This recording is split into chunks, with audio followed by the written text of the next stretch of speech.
అసలు వినయం ఉంటే చాలండి, మనం అద్భుతాలు చేయొచ్చు.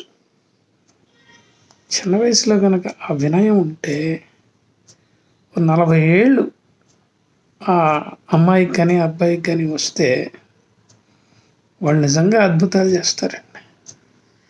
ఆ వినయంలో ఎంత శక్తి దాగుందంటే అది ఎవరు ఊహించలేని శక్తి అండి. ఇది గురువులు కానీ తల్లిదండ్రులు కానీ పిల్లలకి నేర్పించాలి.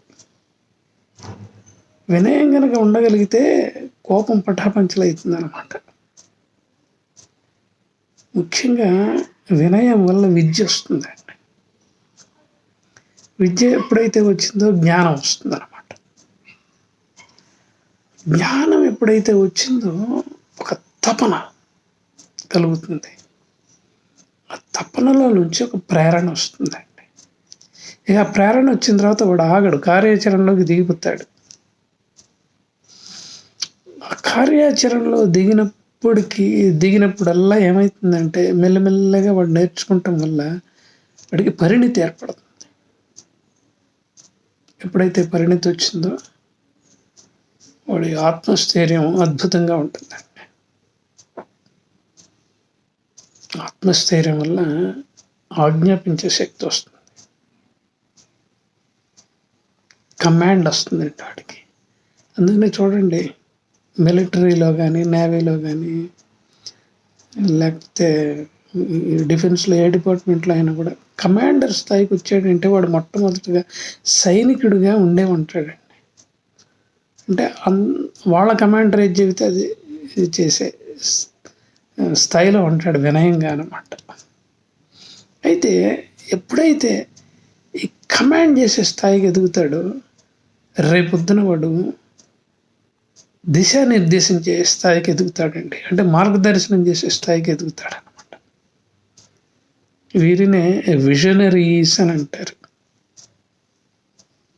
కాబట్టి ఈ స్థాయికి రావాలి అంటే విజనరీ స్థాయికి రావాలి అంటే వినయంగా ఉండాలండి. తల్లిదండ్రులు పిల్లల విషయంలో ఈ విషయంలో శ్రద్ధ తీసుకోవాలి.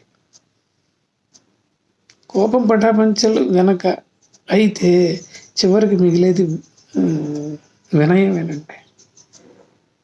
చాలా గొప్ప పదం ఇది, చాలా గొప్ప పదం. మనం ఇవన్నీ వింటూ ఉంటాం కానీ ఏదో సింపుల్గా అనిపిస్తూ ఉంటాయి కానీ దాని రిజల్ట్ మటుకు క్రమక్రమంగా చాలా అద్భుతంగా ఉంటుందండి. ఎందుకో ఒక ఐడియా వచ్చింది, సరే మీతో పంచుకుందామని అనిపించింది అనమాట. సో ఇదండి వీడియోలోని సంగతి. నచ్చితే నా ఛానల్కి సబ్స్క్రైబ్ చేయండి, వీలైనంత ఎక్కువ మందికి షేర్ చేయండి. ఇక్కడ బెల్ ఐకాన్ ఉంటుంది, నొక్కండి. కామెంట్ బాక్స్లో అద్భుతమైన మెసేజ్ పెట్టండి. లేదు నాతో మాట్లాడాలి అనుకుంటే నాతో మాట్లాడండి.